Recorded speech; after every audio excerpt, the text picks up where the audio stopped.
Mateo 13:11. Esta es la sexta predicación sobre la providencia.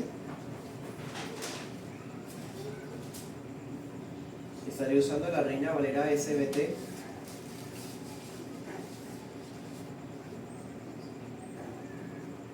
Y titulamos la enseñanza El pecado en los impíos.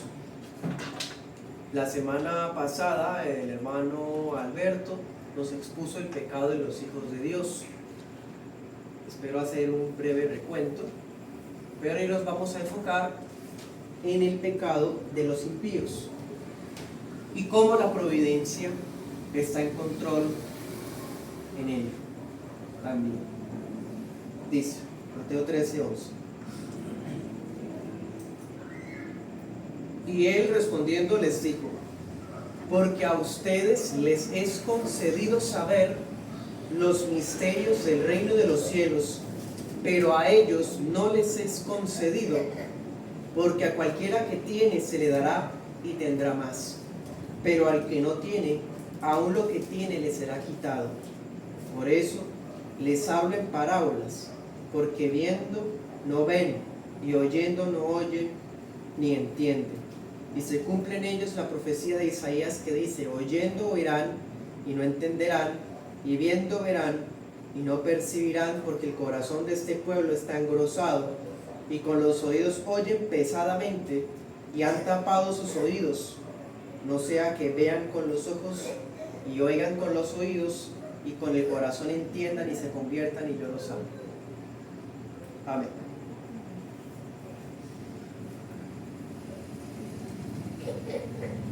Bueno, hemos visto recientemente que el pecado está bajo el control de Dios. De manera misteriosa, soberana y poderosa, Él encamina las acciones pecaminosas de las criaturas, ya eso lo hemos establecido. Todo con tal de establecer sus planes que ya están fijos de antemano. Y esto es algo muy impresionante porque Dios puede utilizar el pecado para su gloria y hasta para el bien de las criaturas de una manera tan indescriptible, incomprensible para nosotros. O sea, de manera que Él no participa en el pecado como tal. Es algo muy grande para nosotros. Pero Romanos 8:28 lo resume muy bien. Dice que todas las cosas se encaminan para el bien de los que lo aman. Y eso, todas las cosas, también está incluido el pecado. Bien, la semana pasada nuestro hermano nos exponía acerca del pecado de los hijos de Dios. Y sí, a menudo los hijos de Dios pasamos por tiempos de caída en el pecado. Dios, en su sabiduría, en su justicia y en su clemencia, permite que sus hijos seamos tentados y muchas veces caigamos en las concupiscencias de nuestro propio corazón. Y detrás de ese permiso o de ese decreto que da esa posibilidad, hay unos propósitos, unos planes que van a cumplirse, y no solamente en pro de su gloria, sino aún para el bien de los hijos de Dios que caen en ese pecado. Y uno puede preguntar cómo puede ser posible que un Dios santo use el mal y el pecado que aborrece para cumplir su propósito en los suyos, en sus propios hijos. Bueno, ahí está el tema misterioso. Si enumeráramos los misterios doctrinales, este es uno, pero no podemos negarlo. Hoy vamos a verlo un poco más a fondo. Algunas veces las tentaciones y las caídas de los hijos de Dios sirven para poner a prueba nuestra fe, para poner a prueba nuestra fortaleza espiritual.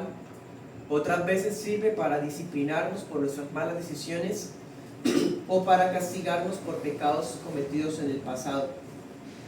Otras veces Dios permite el pecado en sus hijos para revelarles que en su corazón todavía hay un remanente de pecado y que su corazón todavía los puede engañar. Entonces esto significa que Dios permite o usa esos episodios de caída en el pecado en nosotros para humillarnos, para hacernos más vigilantes para la próxima vez que venga la tentación y para hacernos más dependientes de Él, en intimidad y en diligencia en la piedad. El hermano nos exponía varios ejemplos, nos mostraba a Ezequías, nos mostraba a David, nos mostraba a Pedro. Son casos bíblicos donde se demuestra esa circunstancia. Y hoy, que nos vamos a enfocar en el pecado de los impíos, vamos a ver esa enseñanza en 2 puntos. El primer punto, 3 formas en que la impiedad está bajo control. Y en un segundo punto veremos algunas aplicaciones para los días de hoy. Bueno, comencemos. Primer punto, 3 formas en que la impiedad está bajo control. Bueno, a esas alturas ya sabemos que Dios nunca actúa con injusticia, ni siquiera con respecto a los malvados. Es más, vamos a estar viendo que Dios, como juez justo, muchas veces ciega a los pecadores, a los impíos, los endurece en el pecado. Vemos en las Escrituras, y aún todavía, Dios les niega muchas veces a los impíos esa gracia que pudiera iluminarles la mente, esa gracia que pudiera incluso salvarlos. Dios les niega esos dones. En otros casos vamos a estar mirando que Él se reserva la prerrogativa, o sea, el derecho, la potestad, la voluntad de retirarle los dones que podrían haberlos guiado a la salvación a los pecadores. De tal forma que, debido a que no responde la gente adecuadamente a su misericordia, como leíamos ahorita, aún lo que no tiene les será quitado. ¿Ven? Eso es lo que significa el pasaje que leímos ahorita, Mateo 13:11. Ahí nos dan las 2 perspectivas. A ustedes les es concedido entender los misterios, pero a ellos no. Para que, decía el texto, el que tiene se le dará y tendrá más. Claro, al que se le abre esa posibilidad por la gracia, se le va a dar más, para que sea enriquecido más, para que dé más fruto. Pero a los que Dios les niega esa gracia, aún, ¿qué decía? Aún lo que tienen les será quitado. Tienen a su alcance las Escrituras, tienen a su alcance una predicación bíblica, pero debido a que no responden adecuadamente a esos medios de gracia, entonces Dios hasta eso poco que les queda se los quita, porque al que no tiene se le quitará, y al que tiene se le dará. ¿Sí? Ese es el principio que se resume, o este es el principio que resume esta enseñanza.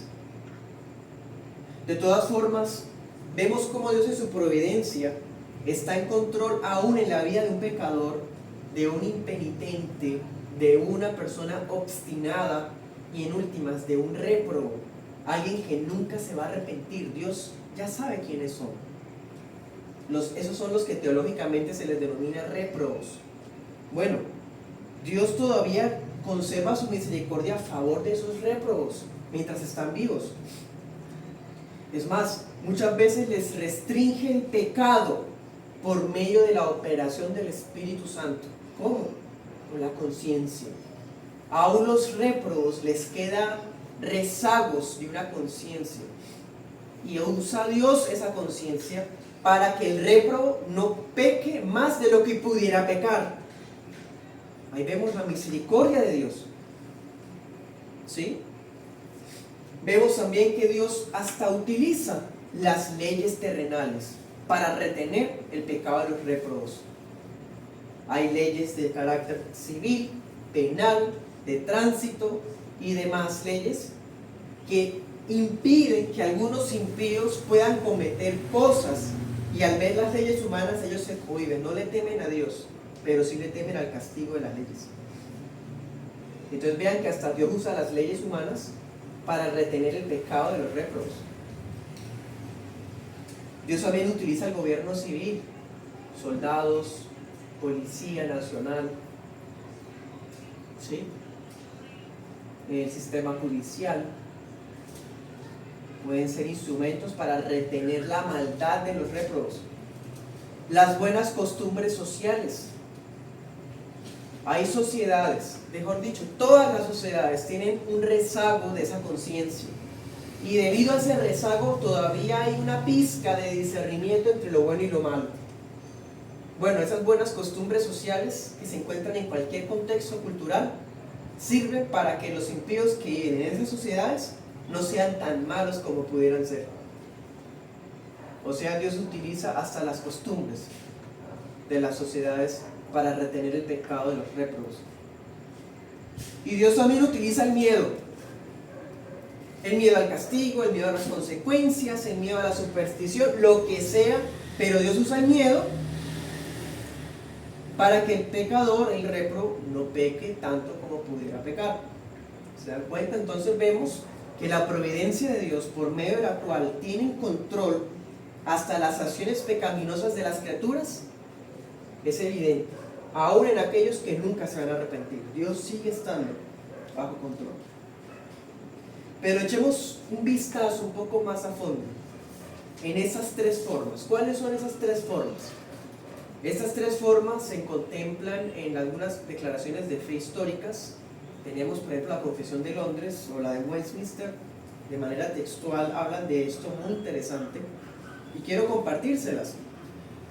Si echamos un vistazo a las formas en que Dios revela su providencia en el pecado de los impíos, encontramos por lo menos tres maneras. Primera, tenemos la realidad de que Dios mismo entrega a los impíos a sus propias pasiones. O sea, no es tan sencillo como decir es que Dios se hace a un lado y permite que. No, la palabra dice que Él los entrega a las tentaciones del mundo, al poder de Satanás, para que de hecho pequen y sean más merecedores del infierno.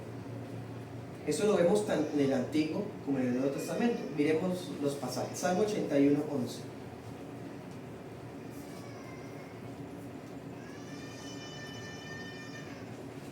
Dice: pero mi pueblo no oyó mi voz, Israel no me quiso a mí, los entregué por tanto a la dureza de su corazón. 81, 12. Caminaron en sus propios consejos. ¿Sí? Dense cuenta el equilibrio, la armonía y la conexión. Voluntariamente no les dio la gana prestar oído a la palabra del Señor, pero simultáneamente Dios los entregó. ¿Se dan cuenta? Ahí vemos el misterio de la soberanía de Dios, actuando aún sobre el pecado. Miremos en el Nuevo Testamento, un texto que usted conoce, Romanos 1:24.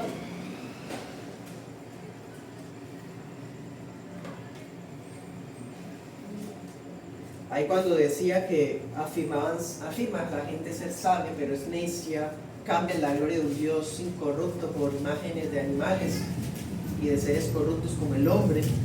Bueno, en el 1:24 dice: por lo cual también Dios los entregó a la inmundicia en las concupiscencias de sus corazones, de modo que deshonraron entre sí sus cuerpos. 26. Por esto Dios los entregó a pasiones vergonzosas, pues aún sus mujeres cambiaron el uso natural por el que es contra naturaleza. ¿Sí? 28. Y como ellos no les pareció bien reconocer a Dios, Dios los entregó, otra vez, tercera vez consecutiva, a una mente reprobada para hacer lo que no conviene. Y ahí usted lee y va en una lista larga. Están atestados de injusticia, fornicación, malicia, avaricia, envidia, maldad, homicidio, contienda, etc. Bueno, aquí el pasaje está diciendo: el ser humano, por naturaleza, no quiso reconocer a Dios. En vez de eso, prefirió dar honra o culto a cosas que no son Dios. Y todavía profesaban ser sabios. Entonces, ¿Dios qué hizo? De una manera justa, entrega a esta a esta parte de la humanidad al pecado, los entrega. Bien, también anoten este, 2 Tesalonicenses 2:10 al 12.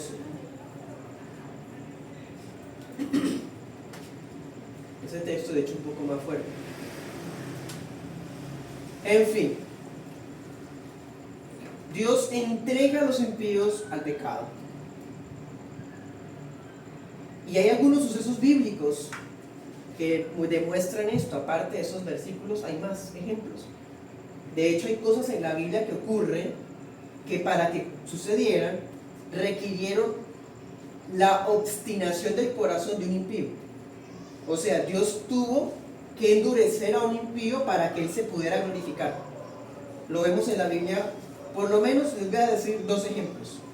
Primer ejemplo, el clásico, Éxodo 7:3, el faraón. ¿Sí? Ya lo hemos hablado varias veces. Pero hay otro ejemplo que se parece mucho y ese casi no se habla. Deuteronomio 2:30. Sehón, rey de Hesbón. Era un amorreo. Los israelitas iban a pasar precisamente por su territorio. No lo rondan, sino pasan por ahí. Y ese territorio Dios se lo había prometido a ellos. Pero para darles motivo, ocasión y oportunidad para que lo destruyeran, Dios endurece a Sehón para que Sehón impida que ellos pasen. Y los amenazan con mano armada y pierden la batalla. Entonces dense cuenta, se le endureció el corazón a Sehón para que cayera en las manos de Israel.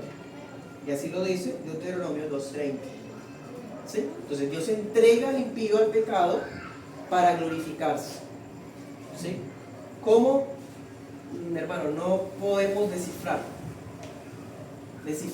así en cada detalle en la vida, no podemos descifrarlo, pero es una verdad que tenemos que predicar. Dios está en control hasta en esto. Es más, Él mismo es el que entrega al impío al pecado.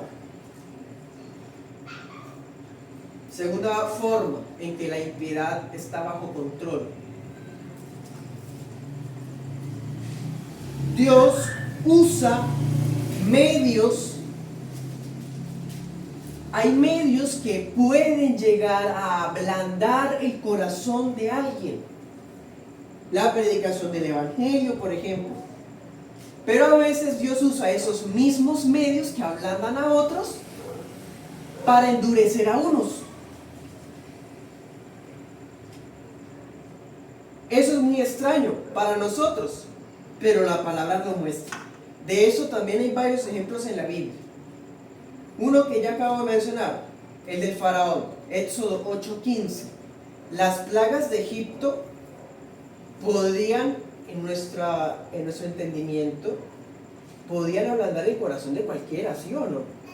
Alguien viene y nos predica que nos amenaza con algo que un Dios va a hacer que no conocemos y estamos viendo que se cumple una y otra vez.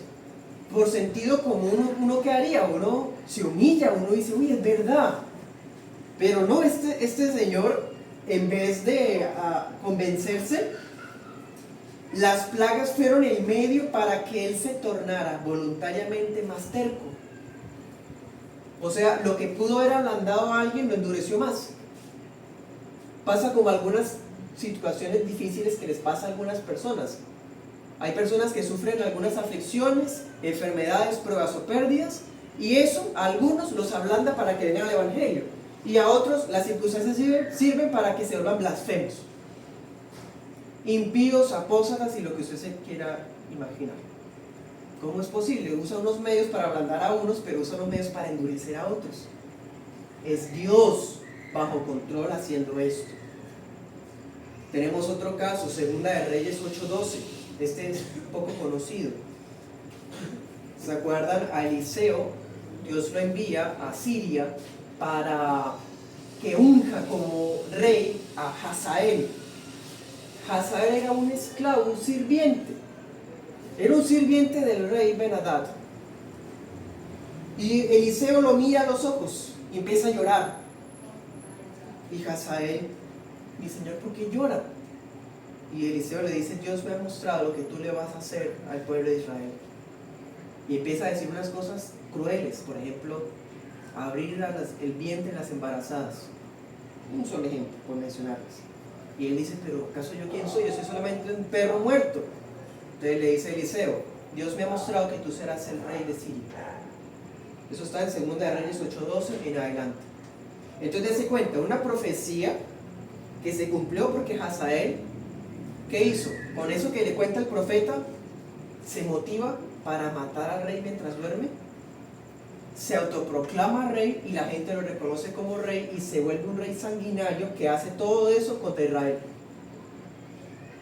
O sea, una profecía como esa que se cumplió pudo haber ablandado a cualquiera, humanamente hablando, en sentido común, ¿cierto? O sea, se cumplió. Él pudo haber dicho, sí, de verdad, Yahvé es Dios, voy a servirlo. No, en vez de eso, la profecía fue una motivación para ser impío. Impresionante. Entonces, a veces los medios que ablandan a unos endurecen a otros. Y es Dios detrás, en realidad. Bueno, y la criatura voluntariamente también. Ahí está el misterio de la armonía entre ambas circunstancias. Tercera forma en que la impiedad está bajo control. Sencillamente, cuando Dios se niega a obrar en el corazón de alguien.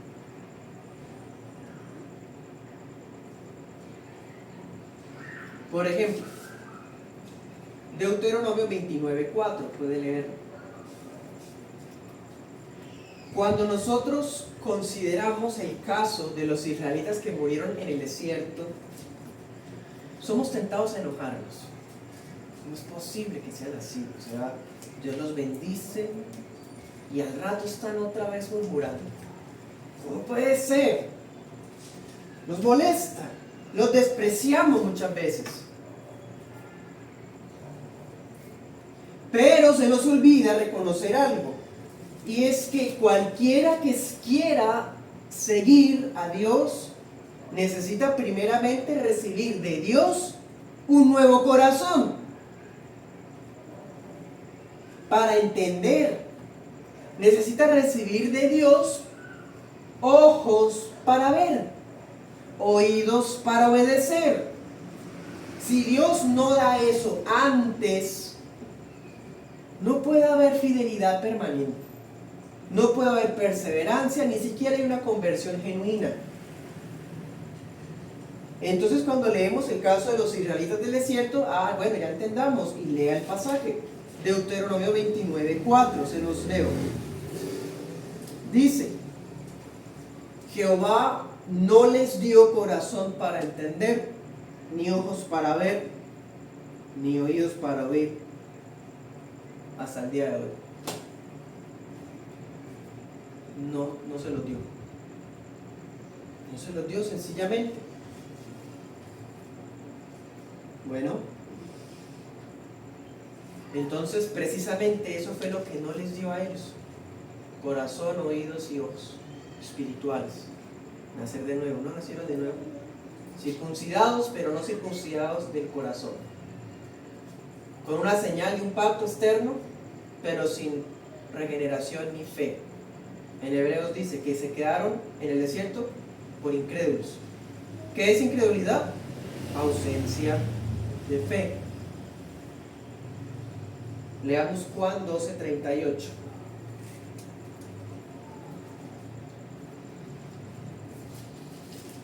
Juan 12:38 dice, leámoslo de 37. Aunque había hecho tantas señales delante de los judíos, no creían en él, para que se cumpliera la palabra que dijo el profeta Isaías: Señor, ¿quién ha creído a nuestro anuncio? ¿A quién se ha revelado el brazo del Señor? Por esto no podían creer, porque otra vez dijo Isaías: cegó los ojos de ellos, endureció su corazón para que no vean con los ojos y entiendan con el corazón y se conviertan y yo los amo. Impresionante. Lea este texto, Romanos 11:7-8. Al contrario, se les dio un corazón duro, espíritu de estupor, ojos ciegos, oídos sordos. Eso fue lo que se les dio. Pero no nos engañemos, no nos confundamos. todo esto Dios los está entregando, pero a la vez ellos de su propio corazón inconverso y de su propia voluntad caída no quisieron creer en Cristo. Se levantaron contra Él. Entonces ahí vemos la armonía en ambas situaciones. Dios no obró en todos, pero sí hubo un remanente, tanto en el Antiguo Testamento como en el Nuevo Testamento. Y ese remanente Dios se les dio corazón, ojos y oídos. Bien, ya para terminar veamos las aplicaciones. Les tengo dos. Primero, la doctrina de la providencia nos enseña que Dios está bajo control. Hermanos, Dios está bajo control aún en los momentos en que el pecado nos toca la puerta y entra. Ahí Él sigue estando bajo control. Y no porque tengamos el cinismo de echarle la culpa, sino más bien la esperanza de que no nos va a dejar allá metidos. Pero no solamente está bajo control cuando caemos en pecado nosotros, sino también está en control, y eso es más impresionante, porque está en control aún en el pecado de aquellos que nunca lo recibirán en su corazón ni lo reconocerán como Señor. Pero Él sigue siendo el Señor y tiene dominio sobre ellos también, y su providencia controla las circunstancias de ellos también, hasta sus pecados. Impresionante. Esa doctrina sirve para que ampliemos el panorama, la visión del alcance que tiene la soberanía de Dios. En nuestro caso, el pecado tiende a aparecer en nuestras vidas cuando estamos desprevenidos, o peor aún, cuando más alto creemos que estamos en nuestra relación con Dios. Ahí estemos alerta, porque ahí va a llegar la tentación dura. Pues cuando llegue ese momento, cuando hemos pecado, no como un motivo, una promoción a que sigamos hundidos en ello, o reincidamos con excusas, pero sí esos episodios de caída sirven para recordarnos que no podemos fiarnos de nosotros mismos, y que la salvación es una obra de gracia, que si no fuera por el cuidado paternal de Dios estaríamos perdidos. No merecemos esa gracia y ni siquiera podríamos conservarla un solo día. Cada vez que pecamos es el cuadro de nuestra verdadera personalidad. Nuestro verdadero yo es ese que vemos cuando estamos en pecado, cuando pecamos. Ese es nuestro verdadero yo si no estuviéramos bajo la gracia del Evangelio. Ese es el cuadro de qué sería de nosotros sin Cristo. Bueno, cuando hemos pecado, ese es un cuadro miserable, desgraciado, vil y sucio.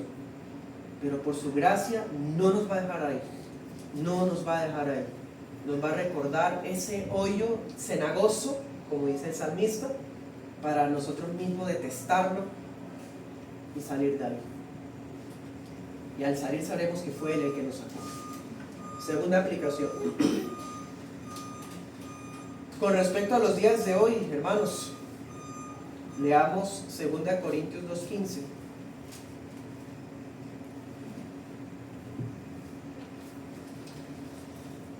Segunda de Corintios 2:15 dice: para Dios somos grato olor de Cristo en los que se salvan y en los que se pierden. A estos, a los que se pierden, ciertamente olor de muerte para muerte, y a aquellos, o sea, a los que se salvan, olor de vida para vida. ¿Cuántas veces anunciamos el Evangelio de salvación a las gentes y vemos resultados distintos en la receptividad? Una predicación bíblica en una iglesia tranquila, una predicación evangelística, con un mensaje confrontativo puede ofender. Puede ofender a alguien, ¿sí? Para que se resienta y decida no volver a esa iglesia bíblica. Pero esa misma predicación confrontativa puede actuar en el corazón de alguien que está en pecado para que decida comprometerse más con el Señor. Mismo medio, diferentes resultados. ¿De quién depende? La gracia, solo la gracia. Nosotros emitimos un fragante aroma de vida para los que creen, pero para los que se pierden es un olor de muerte, para muerte. También 1 Pedro 2:7 dice: Cristo es un santuario precioso para los que creemos, pero para los incrédulos es una piedra de tropiezo. ¿Se acuerdan? Pero cualquiera sea el destino de los oyentes, cualquiera sea el acto que un pecador en últimas cometa o en últimas decida nunca venir a Cristo, sabemos que Dios está bajo control aún en esa vida. Amén.